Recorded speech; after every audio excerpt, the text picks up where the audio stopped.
رب العالمین نے فرمایا وما ارسلناک الا رحمۃ للعالمین، کہ آپ کو عالمین کے لیے رحمت بنا کر بھیجا گیا ہے، اور اس رحمت کا اثر صرف مجھ پر، آپ پر یا چند مخصوص لوگوں پر نہیں بلکہ ساری دنیا پر پڑنا چاہیے،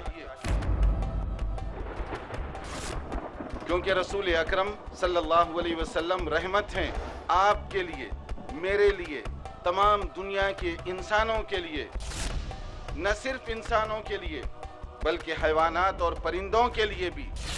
آپ کی رحمت کا اثر دنیا کے گوشے گوشے، چپے چپے اور ہر مخلوق پر پڑنا چاہیے۔ اللہ تعالیٰ کا یہ احسان ہے تم پر کہ اس نے تمہارے لیے تم میں سے ایک کو رسول بنا کر بھیجا۔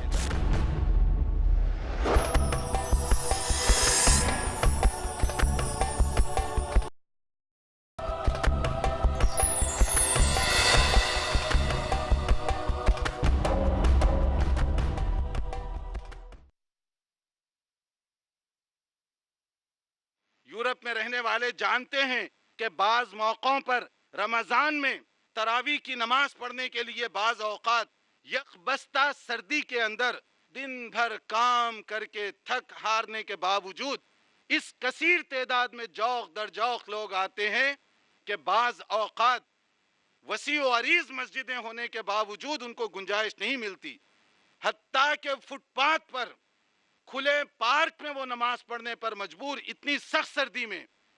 یہ کیا بتا رہا ہے ہمیں؟ یہ بات یہ بتا رہی ہے کہ دین اسلام کی ہوا، دین اسلام کی دعوت تیزی کے ساتھ پھیل رہی ہے، کیونکہ یہ دین رحمت ہے، یہ دین امن ہے، یہ سلامتی اور آشتی کا دین ہے۔ اس سے بہتر سلامتی کہیں اور کسی کو نہیں مل سکتی، اس سے بہتر اور کوئی اچھی بات کہیں پر کسی کو نہیں مل سکتی۔ اب ہمارا یہ کام ہے کہ رسول رحمت کی تعلیمات کو ہم سمجھیں، اس پر غور و فکر کریں اور اس کے مطابق ہم اپنی زندگی بسر کریں، تاکہ اگر ہم چلیں تو ہم کو دیکھ کر کوئی آدمی گواہی دے سکے کہ یہ رسول رحمت کو ماننے والے ہیں، جن کی یہ مہک آ رہی ہے۔ ہماری سیرت، ہمارے اخلاق اور ہمارے کردار دوسروں کو دین کے قریب لانے کا ذریعہ بنے۔ یہ چند اس وقت موٹی موٹی میری گزارشات تھیں کہ اگر دین رحمت کی تعلیمات کو ہم سن لیں، سمجھ لیں اور اس پر عمل کریں تو یہ ہمارے لیے بھی بہتر ہوگا اور دوسروں کے لیے بھی دعوت دین کو مؤثر طریقے سے آگے بڑھانے کا ایک بہترین ذریعہ ہوگا۔ اللہ تعالیٰ سے میں دعا گو ہوں کہ اللہ تعالیٰ ہمیں رسول اکرم صلی اللہ علیہ وسلم سے سچی اور حقیقی محبت کرنے کی توفیق عطا فرمائے، آپ کی رحمت بھری تعلیمات ہمیں اپنی زندگی میں نافذ کرنے کی توفیق عطا فرمائے، سنت و سیرت کے مطابق اپنی زندگیاں بسر کرنے کی توفیق عطا فرمائے۔ وآخر دعوانا ان الحمد للہ رب العالمین، والسلام علیکم ورحمۃ اللہ وبرکاتہ۔ نئے تخت و تاج میں نئے لشکر و سپاہ میں ہے، نئے تخت و تاج میں نئے لشکر و سپاہ میں ہے، جو بات مرد قلندر کی بارگاہ میں ہے۔ یہ تھے شیخ عبدالہادی عمری حفظہ اللہ، جو رحمت للعالمین کے عنوان پر اپنے خیالات کا آپ صلی اللہ علیہ وسلم کی تعلیمات کا موازنہ کر رہے تھے۔ آئیے اب ہم اپنے مہمان محترم سے سامعین کی طرف سے کیے گئے کچھ سوالات رکھتے ہیں۔ پہلا سوال ایک بھائی کا ہے، وہ پوچھتے ہیں کہ مولانا محترم، آپ نے خواتین کے حقوق کا تذکرہ کیا، لیکن مساجد میں عورتوں کے داخلے پر سخت پابندی کیوں لگائی گئی؟ جزاکم اللہ خیر۔ یہ واقعی ایک افسوسناک سوال بھی ہے۔ افسوسناک اس لیے، سوال تو اپنی جگہ بہت اچھا ہے لیکن صورتحال کچھ اسی طرح کی ہے۔ لیکن پابندی کس نے لگائی، کیسے یہ پابندی لگائی گئی، اس کو بھی آپ سمجھ لیجئے۔ رسول اکرم صلی اللہ علیہ وسلم نے کیا پابندی لگائی؟ کیونکہ ایک اصول یاد رکھیں، دین وہ نہیں جو میں عمل کر رہا ہوں، دین وہ نہیں جو پیر صاحب بتائیں، دین وہ نہیں جو شیخ صاحب بتائیں یا کوئی اسکالر صاحب بتائیں، دین وہ ہے جو قرآن و سنت کے اندر محفوظ ہے۔ جو چیز قرآن و سنت میں ہے وہی دین ہے، اس سے ہٹ کر کوئی دین نہیں ہو سکتا۔ کرائیٹیریا اور معیار کسی چیز یا حکم کو معلوم کرنے کا وہ قرآن و سنت۔ کیا اللہ تعالیٰ نے پابندی لگائی؟ جواب ہے نہیں لگائی۔ کیا رسول اکرم صلی اللہ علیہ وسلم نے پابندی لگائی؟ صحیح بخاری کی حدیث ہے، آپ نے فرمایا لا تمنعوا اماء اللہ مساجد اللہ، اللہ کی بندیوں کو مسجد میں آنے سے نہ روکو، پابندی نہیں، اجازت دی گئی۔ نبی صلی اللہ علیہ وسلم کی مسجد میں خواتین آیا کرتی تھیں، اور نبی صلی اللہ علیہ وسلم کے بعد خلفائے راشدین کے زمانے میں خواتین آیا کرتی تھیں، اور یہ پابندی کو جو لگائی گئی، یہ پابندی بعد میں کچھ لوگوں نے، ہو سکتا ان کے پاس کوئی مصلحت ہو، اس کی بنیاد پر لگائی ہو، لیکن اس پابندی کے واقعی سنگین نقصانات بھی ہوئے۔ کیا نقصانات ہوئے اس کی ایک میں پریکٹیکل مثال دینا چاہوں گا، کیونکہ اصول تو یہ ہے کہ پابندی نہیں ہے، صرف اسلام اتنا کہتا ہے کہ مسجد میں جائیں تو سمپل حالت میں بناؤ سنگار میک اپ کے بغیر جائیں تاکہ عبادت خشوع اور خضوع کے ساتھ کر سکیں۔ پابندی لگانے کے نقصانات میں سے ایک نقصان، چونکہ سوال کیا گیا، برطانیہ کے ایک شہر میں یہ واقعہ پیش آیا، یہ فرضی واقعہ نہیں، لیسٹر ایک مشہور شہر ہے، تاکہ میری بات دلیل کے طور پر آپ پیش کر سکیں۔ وہاں پر ایک کونسل کی میٹنگ تھی، اس میں کچھ مرد اور عورتیں بھی تھیں، میٹنگ تو سرکاری تھی۔ میٹنگ کے بعد یہ ہوا کہ جب بریک دیا گیا، وقفہ، تو اس میں کچھ اتفاق کہہ لیجئے یا بدقسمتی کہہ لیجئے کہ کچھ نمازی عورتیں بھی تھیں۔ وہ آپ کو تعجب ہوگا کہ بدقسمتی کیوں؟ اب آپ کو آگے کی بات سے اندازہ ہوگا کہ واقعی یہ بات کچھ اسی طرح کی ہے کہ آج کے زمانے میں عورتیں اگر نماز پڑھنا چاہیں تو کتنی مشکلات کا سامنا کرنا پڑتا ہے، یہ ہمارے تصورات کی وجہ سے، قرآن و سنت پر عمل نہ کرنے کی وجہ سے۔ تو جو نمازی خواتین تھیں، انہوں نے دیکھا کہ وہاں جو میٹنگ ہو رہی ہے اس کے قریب ایک مسجد ہے، بہت بڑی مسجد، قریب میں ہی اس کا افتتاح بھی ہوا تھا۔ وہ مسجد کے دروازے پر گئیں تو ان کو روک دیا گیا، کہا گیا کہ عورت کا مسجد میں داخلہ منع ہے۔ ان خواتین نے کہا کہ ہم دوسرے شہر سے آئی ہیں، ہمارے پاس یہاں کوئی ٹھکانہ نہیں، نماز کا وقت ہو رہا ہے، اور خیر سے اندر جماعت بھی نہیں ہو رہی ہے کہ مردوں کے ساتھ مدبھیڑ کا کوئی خطرہ ہو، ہم اندر جائیں، نماز پڑھیں گے اور نکل جائیں گی۔ تو انہوں نے کہا کہ نہیں، کسی بھی صورت میں اجازت نہیں ہے، کیونکہ یہ مسجد کا ایک نظام ہے، یہاں عورتوں کی اجازت بہرحال نہیں دی جا سکتی۔ یہ آرگیومنٹ چل رہا تھا۔ اب وہ عورتوں نے بڑا اصرار کیا، کیا ہم سڑک پہ نماز پڑھیں یا نماز چھوڑ دیں، کیا کریں؟ انہوں نے کہا یہ آپ کا فیصلہ، آپ جیسے چاہیں کریں، لیکن مسجد میں اجازت نہیں ہے۔ یہ جو بات چیت ہو رہی تھی، ایک سوئے اتفاق سمجھ لیجئے، حسن اتفاق ہمیں بیدار کرنے کے لیے، وہ مسجد کے مقابلے میں وہاں ایک چرچ، ابھی بھی ہے چرچ، اس شہر کے اندر وہ چرچ مسجد سے متصل ہے۔ اتفاق کی بات ہے کہ چرچ کا ایک آدمی دیکھ رہا تھا کہ کچھ عورتیں معززات وہ آرگیومنٹ اور تکرار کر رہی ہیں، اسے نہیں معلوم مسئلہ کیا ہے۔ وہ ازراہ ہمدردی کے آگے آیا، انگریز غیر مسلم، وہ آگے آیا، ایک عیسائی، اس نے ماجرا دریافت کیا۔ اب عورتوں کے لیے بڑی شرمندگی کی بات تھی، اگر یہ کہیں کہ ہمیں مسجد میں جانے سے روکا جا رہا ہے تو غیر مسلم کے سامنے شرمندگی، نہ کہیں تو مسئلہ حل نہیں ہوتا۔ تو وہ چونکہ وہاں کی لڑکیاں تھیں تو انہوں نے کہہ دیا کہ ہم دوسرے شہر سے آئی ہوئی ہیں، یہاں ہمارا کوئی جاننے والا ہے نہیں، نماز کا وقت ہو رہا ہے اور یہ کہتے ہیں کہ مسجد میں عورت کا داخلہ منع ہے۔ تو اس نے ایک عجیب سی بات کی، اس عیسائی غیر مسلم نے کہا اگر آپ چاہیں، آپ سڑک پہ نماز پڑھتی ہیں، یہ اچھا نہیں لگے گا، اگر آپ چاہیں میں چرچ کے دروازے کھول دیتا ہوں، آپ جائیں ہماری چرچ میں اپنی نماز پڑھ لیں۔ اب آپ یہاں ایک منٹ رکیے، اور پھر یہ بات یہاں ختم نہیں ہوئی، اس نے اس کے بعد جا کر کونسل میں رپورٹ بھی کر دی کہ مسلمان عورتوں کے ساتھ کیسا سلوک کرتے ہیں۔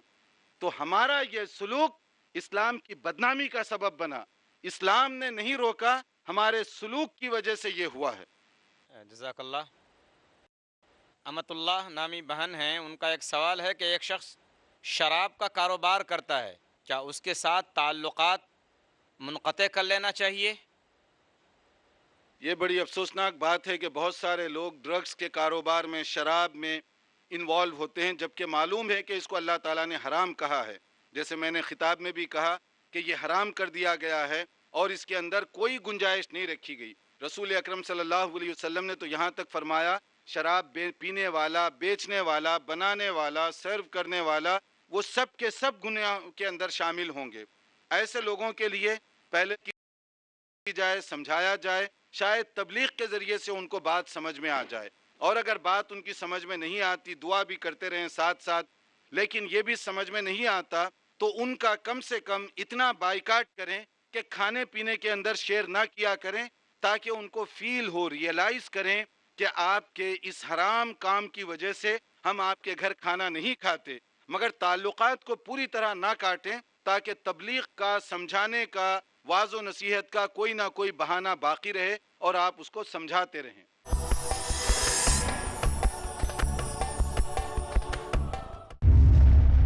Marriage or divorce, What's Islamic The ruling? husband wants to give divorce. solution or problem, Joint family system. heaven or hell, Big fat Indians have become the norm. you choose.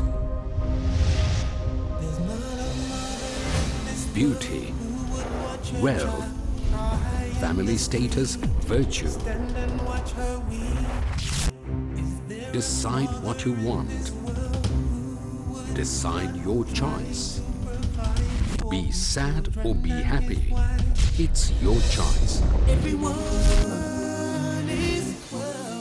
Join Dr. Zakir Naik in Better Half or Bitter Half. ہر سنیچر رات 8 بجے اور دوبارہ صبح 10 بجے India میں پیس T V Urdu پر۔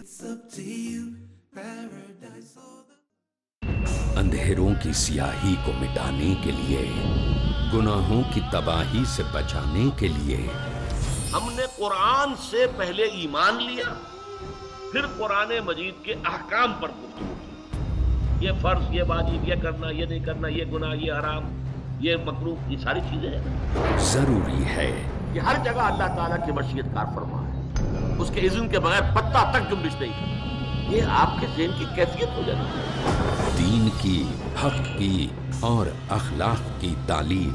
اسی طریقے سے قرآن مجید ارتعاش پیدا کر دے ہماری روح کے اندر، اور اندر سے یہ گواہی ملے کہ یہ حق ہے، یہ حق ہے، یہ حق ہے۔ ڈاکٹر اسرار احمد سے سیکھیے، تعلیم ضروری ہے جس کی تعظیم۔ ہمیں ضرورت ہوگی ایسے داعیان قرآن کی جو قرآن کی دعوت انگریزی میں پیش، قرآن کی دعوت انگریزی میں۔ اسلامی تعلیم، اگلا پروگرام پیس ٹی وی اردو پر۔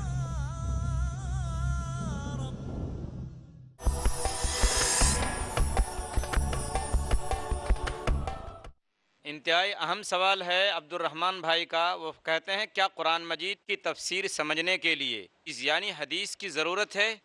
کیا اس تصور سے قرآن کی عظمت کم نہیں ہو جاتی؟ دیکھیے، قرآن کریم واقعی بڑا عظیم کلام ہے، یہ کلام ربانی ہے، کلام الہی ہے۔ رب العالمین نے تمام دنیا کے لوگوں کی ہدایت کے لیے اسے نازل فرمایا۔ کتاب انزلناہ الیک لتخرج الناس من الظلمات الی النور باذن ربہم الی صراط العزیز الحمید۔ یہ وہ کتاب ہے جو اس لیے تاکہ ظلمتوں اور تاریکیوں میں بھٹکنے والے لوگوں کو اجالے میں اور روشنی میں لا کر کھڑا کیا جائے، یہ اس کا مقصد ہے۔ قرآن کریم عظیم کلام ہے، لیکن قرآن کریم کو کون گھٹائے گا؟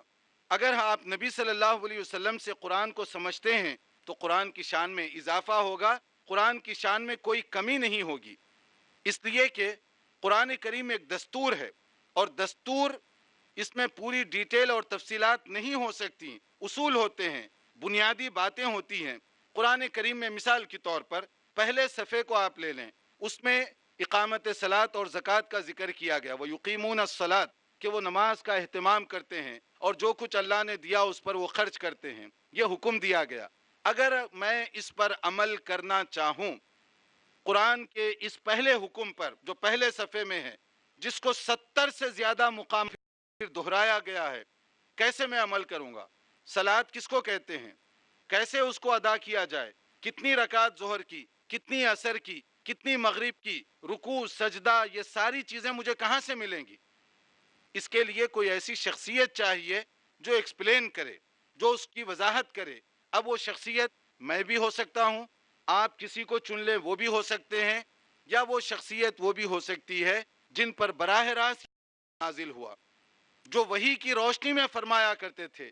اللہ کے رسول صلی اللہ علیہ وسلم، جیسے کہ سورہ نجم میں کہا گیا، وما ينطق عن الهوى ان هو الا وحی یوحى، کہ نبی صلی اللہ علیہ وسلم اپنی طرف سے کوئی بات نہیں کہا کرتے جب تک کہ وہی نہ نازل ہو جائے، اور وہی اللہ کی طرف سے آتی ہے۔ تو کلام اللہ اور اس کی ایکسپلینیشن بھی وہی کی روشنی میں اگر نبی صلی اللہ علیہ وسلم کر رہے ہیں تو اس سے بہتر اور کوئی ذریعہ نہیں ہو سکتا قرآن کریم کے ان احکام کو سمجھنے کا۔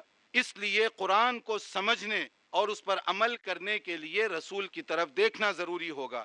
رسول صلی اللہ علیہ وسلم کی باتوں ہی کو حدیث اور سنت کہا جاتا ہے، آپ کے فرامین، آپ کے ارشادات، آپ کے اعمال اور صحابہ کرام کے وہ اعمال جو نبی کریم صلی اللہ علیہ وسلم نے ریکگنائز کیا، ایکسیپٹ کیا، اس سے بہتر قرآن مجید کی نہ کوئی تفسیر ہو سکتی ہے نہ ایکسپلینیشن ہو سکتی ہے۔ اگر میں نبی کو چھوڑ دوں، آپ کو اپنا رہنما بنا لوں، کوئی اسکالر کو اپنا رہنما بنا لوں، کوئی پروفیسر کو اپنا رہنما بنا لوں، تو اس کا مطلب یہ ہوا کہ نبی کے مقابلے میں آج کے کسی اسکالر کو یا رہنما کو یا رائٹر کو نبی سے زیادہ اہم سمجھتا ہوں، کہ وہ قرآن کو زیادہ سمجھے گا اور نبی کم سمجھیں گے۔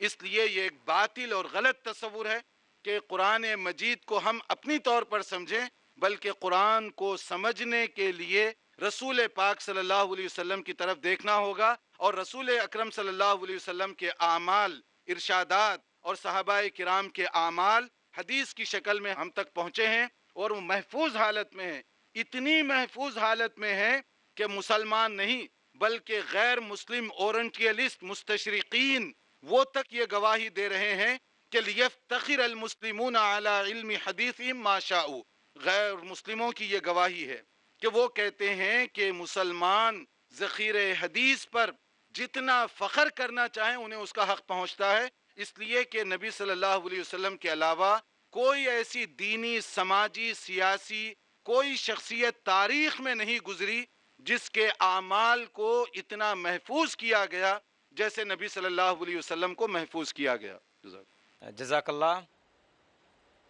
مسلمانوں کے موجودہ حالات اور ہماری مسلم سوسائٹی کو سامنے رکھتے ہوئے انتہائی اہم سوال کیا گیا ہے۔ سوال یہ ہے کہ کیا صرف اچھے اخلاق کی بنیاد پر بیٹی یا بیٹے کا رشتہ قبول کر لینا چاہیے؟ کسی اور چیز مثلاً خوبصورتی وغیرہ کے متعلق دریافت کرنا غلط ہے؟ بڑا دلچسپ اور پرلطف سوال ہے یہ۔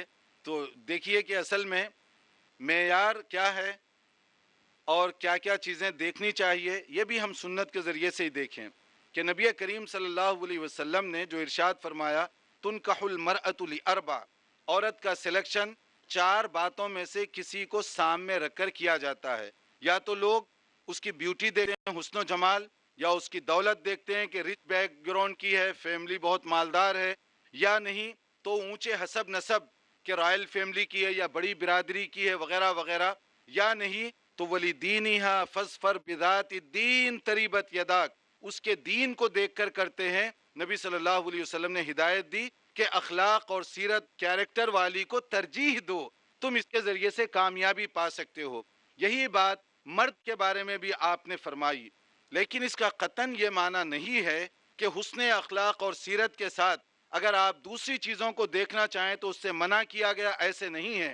نبی صلی اللہ علیہ وسلم سے ایک خاتون نے دریافت کیا کہ میرے ہاں رشتہ لے کر آئے ہیں، اور انہوں نے 2 صحابہ کے نام بھی پیش کیے، فلاں اور فلاں کا۔ اب ظاہر ہے صحابہ کرام کے اخلاق اور سیرت پر تو کوئی اعتراض نہیں کیا جا سکتا، مگر نبی کریم صلی اللہ علیہ وسلم نے ارشاد فرمایا اس موقع پر کہ فلاں صحابی جو ہیں وہ بہت زیادہ غریب اور پسماندہ زندگی گزار رہے ہیں، تمہارے لیے ان کے ساتھ زندگی بسر کرنے میں بڑی دشواری پیش آ سکتی ہے۔ اور دوسرے جو 20 صحابی ہیں وہ جو ہے بڑے غسیلی والے ہیں، کہیں ایسا نہ ہو کہ تمہاری بات بات پر پٹائی کرنے لگ جائیں، اس کے بجائے آپ نے حضرت اسامہ کی پرپوزل کی۔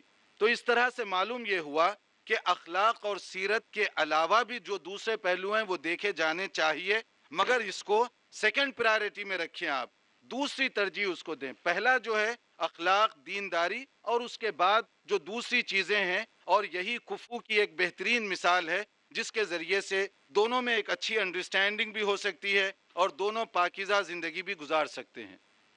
ایک صاحب ہیں ابو اسامہ، وہ سوال کرتے ہیں شیخ صاحب السلام علیکم ورحمۃ اللہ وبرکاتہ، کیا کسی امام یا فقیہ کی رائے سے ایک عام طالب علم بھی اختلاف کر سکتا ہے؟ جس کا علم اتنا زیادہ نہ ہو۔ دیکھیے امام ہو یا کسی کی بھی رائے سے، کسی بھی قطع نظر وہ کون ہے، اس کی رائے سے اختلاف کرنے کے لیے کچھ اصول اور ضابطے ہیں، کچھ رولز اور ریگولیشن ہیں۔ اگر آپ اس کی بات کو اچھی طرح سمجھ رہے ہیں اور پھر اس کے نتیجے میں آپ کوئی اور رائے دینا چاہتے ہیں تو اس کا آپ کو حق ہے، لیکن آپ سننے والے کی بات سمجھتے نہیں ہیں تو رائے کیسے دیں گے؟ آپ اس سے اعتراض یا اختلاف کس بنیاد پر کریں گے؟ یہ اصول ذہن میں رکھیے۔ اگر کوئی امام یا کوئی فقیہ کسی مسئلے میں کوئی رائے دیتا ہے، یہ ضروری نہیں کہ آپ اس سے بڑے امام ہوں تبھی آپ اعتراض کر سکتے ہیں۔ اس مسئلے کے بارے میں آپ کی معلومات درست ہوں اور آپ سمجھتے ہیں کہ اس فلاں مسئلے میں فلاں فقیہ کی رائے اس حدیث کے خلاف ہے تو آپ بالکل چھوڑ سکتے ہیں اس کو۔ یہی تعلیم حضرات فقہائے کرام رحمت اللہ علیہ مجمعین کی تھی۔ آپ دیکھیے بڑے بڑے فقہ، مثلا مشہور فقہ حضرت امام مالک رحمت اللہ علیہ، جو بہت بڑے محدث، بہت بڑے فقیہ ہیں، وہ کیا کہا کرتے تھے؟ کل منا یوخذ ویرد الا صاحب هذا القبر، ہم میں سے ہر آدمی کی بات تم لے بھی سکتے ہو چھوڑ بھی سکتے ہو۔ اگر کوئی ایسی ذات ہے جس کی کوئی بات چھوڑی نہیں جا سکتی تو وہ صرف رسول اکرم صلی اللہ علیہ وسلم کی ذات گرامی ہے۔ یہی ہدایت امام شافعی نے بھی دی۔ انہوں نے تو یہاں تک کہا کہ میں ایک فتویٰ دوں اپنے علم اور اپنی ریسرچ کے مطابق، اور وہ فتویٰ صحیح حدیث کے خلاف ہو تو تم میرے فتوے کو چھوڑ کر صحیح حدیث قبول کر لو۔ اذا صح الحدیث فہو مذہبی، جب کوئی صحیح حدیث مل جائے تو سمجھو کہ میری رائے بھی وہی ہے۔ یہی رائے امام ابو حنیفہ رحمۃ اللہ علیہ نے بھی دی۔ تو اس سے معلوم یہ ہوا ائمہ فقہا ان کی عزت احترام اپنی جگہ پر، لیکن کسی مسئلے میں آپ یہ محسوس کر رہے ہیں کہ صحیح حدیث ہے تو آپ صحیح حدیث کو قبول کریں، اس سے اماموں کی کوئی توہین نہیں ہوگی، فقہائے کرام کی کوئی اس سے توہین یا کسر شان نہیں ہوگی۔ یہی ان کی تعلیمات بھی ہیں اور اسی تعلیمات پر خود ان کے امیڈیٹ جو شاگرد ہیں وہ اس پر عمل کرتے تھے، اسی اصول کی بنیاد پر۔ اس لیے اگر آپ کے پاس صحیح دلیل ہے تو دلیل کے مطابق زندگی بسر کریں، یہ زیادہ بہتر ہے۔ جزاک اللہ۔ مولانا صاحب، میں ایک طالب علم ہوں، میرا سوال یہ ہے کہ اسلامی فائنانس میں یعنی اسلامی معیشت میں غیر مسلموں کی بڑھتی ہوئی دلچسپی کا راز کیا ہے؟ ماشاءاللہ یہ بہت اہم سوال ہے کیونکہ فائنانس کا سوال ہے۔ تو اس سلسلے میں دیکھیے کہ اصول یہ ہے کہ کیوں ہے، اس کے دو اسباب۔ پہلا سبب ظاہری ہے، مالی منفعت۔ گزشتہ 2 سالوں سے آپ نے محسوس کیا ہوگا کہ ریسیشن چل رہا ہے، تجارت میں مارکیٹ میں مندی ہے، مگر عجیب اتفاق کہ اسلامی معیشت میں الحمدللہ ترقی ہو رہی ہے۔ اسلام کا جو معاشی نظام ہے اللہ تعالیٰ نے اس میں خیر و برکت عطا فرمائی ہے، بہت زیادہ اس کے اندر ترقی ہو رہی ہے۔ تو اس ترقی کو دیکھ کر لوگ چاہتے ہیں کہ وہ اسلامی تعلیمات، اسلام کا نظام جو فائنانشیل نظام ہے اس کو سمجھیں کہ کیسے اس میں ترقی ہو رہی ہے اور کیوں ہو رہی ہے۔ اور دوسری یہ ہے کہ اس نظام کو قبول کرنے یا اس کے مطابق عمل کرنے والے کروڑوں کی تعداد میں دنیا میں پھیلے ہوئے ہیں۔ اگر اس نظام میں وہ لوگ مہارت پیدا کر لیں تو اس کا ان کو مالی طور پر بھی بہت زیادہ فائدہ ہو سکتا ہے۔ اسی لیے گولڈن براؤن جو ہیں، جب وزیر خزانہ تھے برٹن کے، انہوں نے ایک بات کہی تھی وہاں پر۔ ان کی بات کچھ اس طرح کی تھی کہ ایک بہت بڑی میٹنگ کا افتتاح کرتے ہوئے انہوں نے کہا تھا کہ لندن جو ہے اسلامک فائنانس کا گیٹ وے ثابت ہوگا پوری دنیا کے لیے۔ اور اس کا دوسرا اثر یوں بھی ہوا کہ اسلامک بینک آف برٹن کے علاوہ بڑے بڑے جو انٹرنیشنل بینک ہیں انہوں نے اسلامی شریعت کے مطابق ایک پروڈکشن کو انٹروڈیوس کروایا۔ مثال کے طور پر HSBC انٹرنیشنل بینک ہے جس کی یہاں پر بھی برانچیں ہیں، مختلف جگہوں پر ہیں، انہوں نے شریعہ کمپلائنس ایک پروڈکٹ نافذ کیا الامانہ کے نام سے۔ اگر کوئی الامانہ سے فائدہ اٹھانا چاہے تو اس کے لیے بینک یہ کہتا ہے، مسلمانوں کا نہیں ہے، HSBC انٹرنیشنل غیر مسلم بینک ہے، وہ یہ کہتا ہے کہ اسلامی شرائط کے مطابق ہم یہ شعبہ چلا رہے ہیں۔ اسی طرح اور بھی بہت سارے بینک ہیں جو یہی بات کہہ رہے ہیں۔ تو یہ چیزیں اس لیے انٹرنیشنل بینک میں لائی جا رہی ہیں کہ انہیں معلوم ہو رہا ہے کہ اس کے اندر بہت زیادہ مال بھی ہے، اس کے اندر فائدہ بھی ہے، اس کے اندر اور بہت ساری سہولتیں بھی ہیں۔ اگرچہ کہ یہ شعبے جو مختلف بینکوں میں شروع کیے گئے ابھی ابتدائی نوعیت کے ہیں، اس کے اندر بہت زیادہ امپرومنٹ کے گنجائش ہے اور ان کو امپرومنٹ کرنا بھی چاہیے، لیکن یہ ابتدائی کوششیں ہیں، بہرحال ان کو اس میں بہت زیادہ فائدہ دکھائی دے رہا ہے۔ جزاک اللہ مولانا محترم کے جوابات آپ انتہائی صبر و سکون کے ساتھ سماعت فرما رہے تھے، اور شیخ محترم شیخ عبدالہادی عمری حفظہ اللہ خوبصورتی کے ساتھ آپ کے سوالات کے جوابات سے نواز رہے تھے۔ اسی کے ساتھ میں آج کی اس نشست کے اختتام کا اعلان کرتا ہوں۔ السلام علیکم ورحمۃ اللہ وبرکاتہ۔ اللہ اکبر۔